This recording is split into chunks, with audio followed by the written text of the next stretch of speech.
Yo, got a trade recap for you guys today. I'm just gonna go over a few things. Um, I blew my Lucid account yesterday. I want to call it an accident.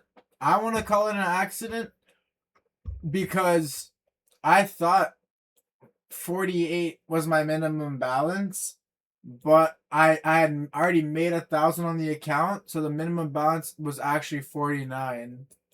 So once I reached 49, boom, account fucking breached. Would you like to restart it? Yeah, I would.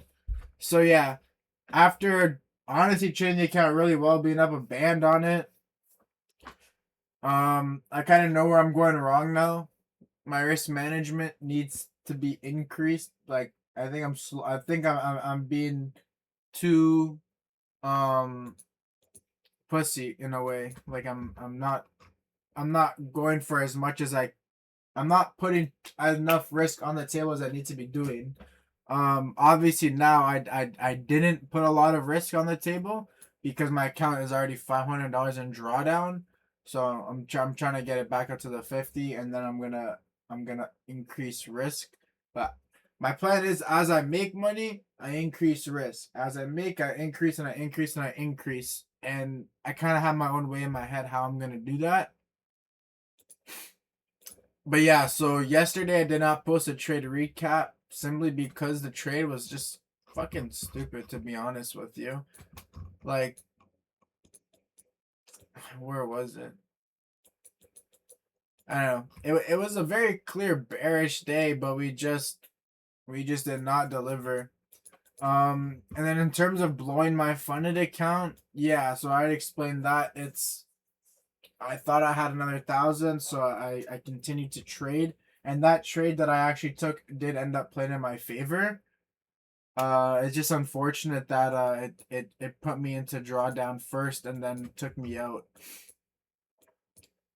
Debating going break even on this trade. Not break even, but like a lower stop. But nah, this is gonna play out. Anyway, so yeah, for today's trade, Confluence is going into it. We have a high time frame bearish SMT. I know we are at all-time highs. But yeah, we have this high time frame bearish SMT. All right. We're in bearish order flow after inversing this gap here. So we're continued in bearish order flow along all of this. We come up, fill a bearish fair value gap in the higher time frames. You can see we displaced down out of it. So I'm only looking for this SMT to be complete today. Obviously there's other opportunities in other directions, but I think for actually no. I would have seen longs if this gap got respected, but this gap got inversed. So I really only want to see this SMT get completed. Hopefully sooner rather than later. But anyway, so that's the higher time frame. That's the higher time frame confluences of entering to this take profit. And then explaining my execution was pretty simple. We had a fair value gap here after displacing lower.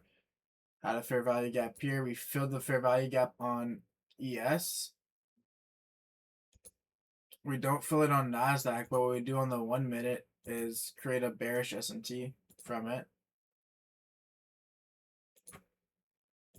So I entered. I wanted to enter here, but we still didn't show on ES that we were gonna inverse this because we respected it. So I just waited a bit, was patient. We broke structure here. We broke structure here.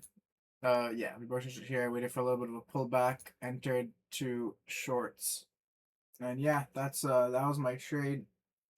I want to see what happens because I do think Nasdaq could still come up into this gap,